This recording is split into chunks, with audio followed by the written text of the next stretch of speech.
प्रेम sir, Ashok Gehlot से लेकर के और आज पूरा महागठबंधन एक साथ बैठा, तमाम जो सवाल थे उन सवालों पर आज विराम तो लग गया, लेकिन अब एक नई तरीके की जो है वो बौखलाहट दिखाई देने लग गई है। रविशंकर प्रसाद का जो बयान है वो तो कम से कम इस ओर दिखा ही रहा है कि तेजस्वी यादव के नाम को बहुत सहजता से स्वीकार नहीं करना चाहती है भाजपा। एक और चीज है सर, जो पिछले कुछ दिनों से ठंडे बस्ते में है अभी, जो कानून बनाया जा रहा था भारतीय जनता पार्टी जिसको जेपीसी के पास भेजा गया है, जेपीसी कमेटी गठित नहीं हो पा रही है। यहाँ तक खबर है कि ओम बिरला जो है इस बात पर विचार कर रहे हैं कि बिना विपक्ष के किसी को लिए हुए क्या जेपीसी बनाई जा सकती है। वो उसका रास्ता निकाल रहे हैं ताकि इस कानून को पास कराया जा सके कि कोई मुख्यमंत्री, प्रधानमंत्री और ऐसे लोग जो 1 महीना जेल में रह जाएंगे तो उनको कुर्सी छोड़नी पड़ेगी। अब उस कानून की जरूरत भाजपा को असल में समझ में और तेजी से आने लगी है। उस पर काम भाजपा करेगी। दोनों सवाल, बिहार को लेकर के और प्लस इस कानून को लेकर। जी शुक्रिया राम प्रकाश जी। तेजस्वी यादव को महागठबंधन का नेता बनाए जाने के बाद, घोषणा होने के बाद, अब बीजेपी हल्के में जो प्रतिक्रिया है वो प्रतिक्रिया उनकी बेचैनी को बयां करती है। वो बेचैन है। तो एक तो उनकी एक्सपेक्टेशन थी कि महागठबंधन कोई चेहरा देगा नहीं, और चूंकि अब तक नहीं दिया गया था और उसके पीछे कुछ लॉजिक्स भी रहे थे, तो ये उनकी उम्मीद थी। और दूसरा था कि वो खुद भी नीतीश कुमार को मुख्यमंत्री का चेहरा घोषित नहीं कर रहे थे।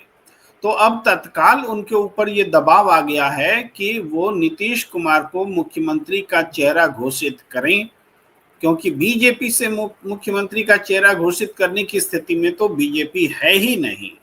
तो ये दबाव महागठबंधन में तेजस्वी के नेता चुने जाने के बाद आया है। लेकिन महागठबंधन के भीतर भी जो ये उनका चयन हुआ है वो भी कम चुनौतीपूर्ण नहीं रहा है। और आज भी जब तक फ्रेंडली फाइट वाली सिचुएशन को खत्म नहीं किया जाता है, तब तक तेजस्वी के नेता बन जाने के बावजूद उन पर सवाल उठेंगे। आप जब महागठबंधन के नेता हैं तो आपको फ्रेंडली फाइट वाले सिचुएशन को भी खत्म करना होगा, क्योंकि आपने बीते चुनाव में 144 सीटों पर चुनाव लड़ा, इस चुनाव में 143 पर लड़ा, बीच में मुकेश सहनी को आप ले आए और उसका सारी कुर्बानी आप कांग्रेस और लेफ्ट से मांगने लगे, और वो भी सारी कांग्रेस के ही, चूंकि सिर्फ एक सीट कम ये आरजेडी लड़ा। तो मुख्यमंत्री का चेहरा कांग्रेस घोषित करने से बच रही थी। इसके लॉजिक ये कि चुनाव के बाद अगर ऐसी संख्या आती है जिसमें कि सरकार बनने की स्थिति नहीं होती है, तो फिर क्या करेंगे। अब तक तो नीतीश ही तय करते रहे हैं। तो क्या इस फैसले के बाद ये भी हुआ है कि नीतीश कुमार के दरवाजे महागठबंधन के लिए बंद हो गए हैं। इस फैसले से ये भी हुआ है कि नीतीश कुमार महागठबंधन में या तो बेबसी में जिएंगे या फिर माने आर पार की लड़ाई में वर्चस्व की अपना बनाए कैसे रखें, वो उस स्थिति में भी नीतीश कुमार आ गए हैं। तो ये फैसला कई राजनीतिक अंजाम को जन्म दे रहा है। एक तो महागठबंधन अपने दम पर बहुमत लाएगा, तब तो सारे सवाल का सलूशन है, जवाब है। लेकिन अगर महागठबंधन नहीं फिगर लाता है तो फिर ये फैसला उलट सकता है। ये फैसला मतलब एक तरह से पूरी सरकार जो बीजेपी के हाथ में दे देनी जैसी बात है कि नीतीश कुमार को ले जाओ, जो भी है उसको आप ले जाइए, हमने दरवाजा बंद कर दिया है। इस बात को भी समझना होगा। जहां तक बिहार से संबंधित सवाल है उसका। दूसरी बात जो आपने दूसरा प्रश्न रखा, ये नरेंद्र मोदी जी की सरकार अपोजिशन को छोड़ करके लगातार फैसले लेती रही है। उनको अपोजिशन के सवाल का जवाब देना भी उचित नहीं लगता। मणिपुर जैसे मसले पर विशेषाधिकार हनन का प्रस्ताव लाना, विशेषाधिकार ये आपको लाना पड़ता है, ये नोटिस दे करके बहस करानी पड़ती है, तब जाकर के उस पर बहस हो पाती है।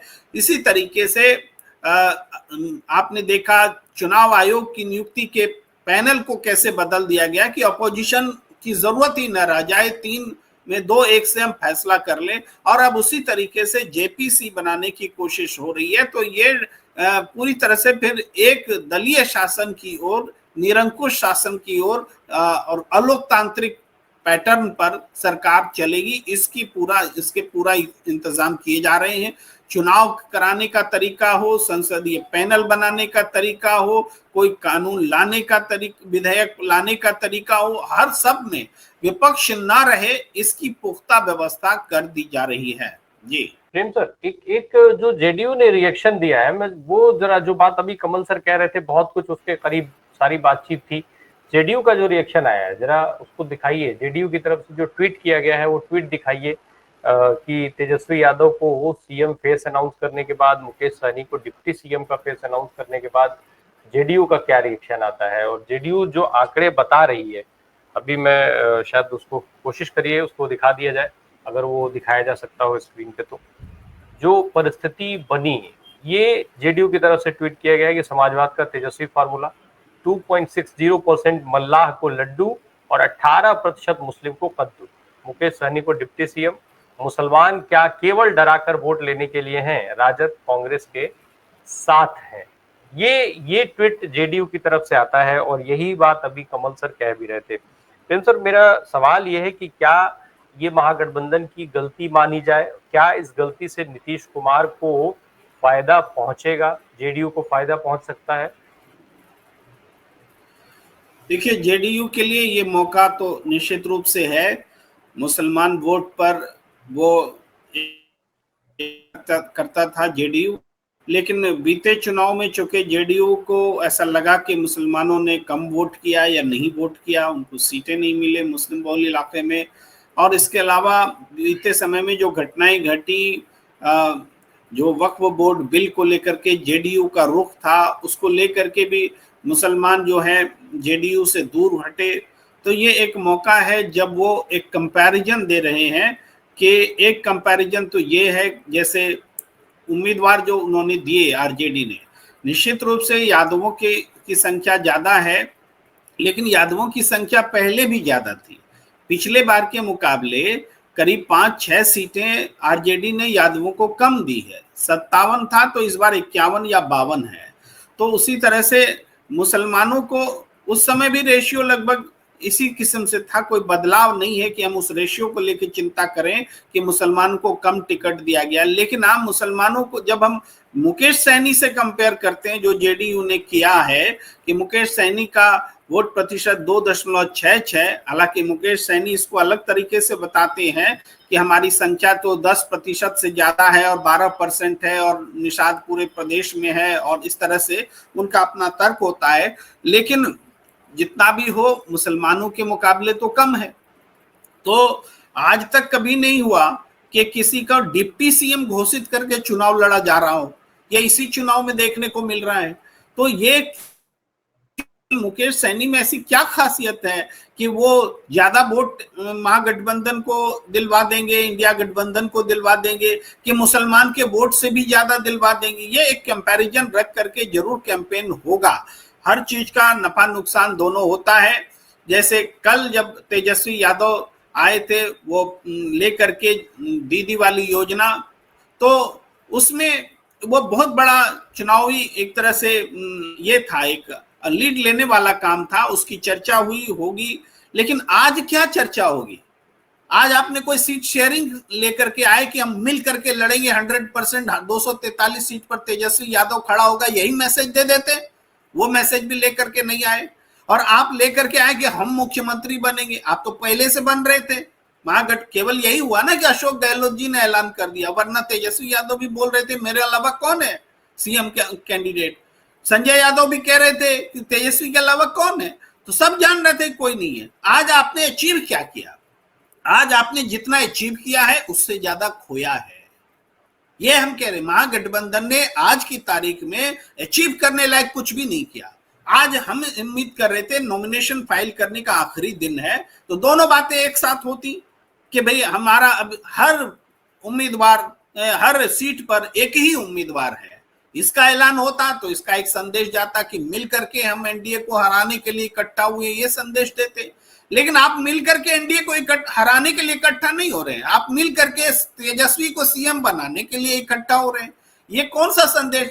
कल को आप समझिए, कल को तो ये भी तो सीएम इन वेटिंग है ना भाई, लाल कृष्ण आडवाणी की तरह सीएम इन वेटिंग रह जाएंगे। तो ये कोई राजनीतिक रूप से परिपक्व कदम आज दिखता नहीं है, अधूरा में दिखता है। मैं कहता हूं कि ये दोनों जोड़ के होता अगर कि हम मिल करके एनडीए को हराना चाहते हैं, चेहरा भी लेकर आए हैं, एक साथ फाइट भी करने जा रहे हैं, हमारे बीच कोई मतभेद नहीं है, तो लेकिन वो मतभेद वाली बात तो खत्म हुई नहीं।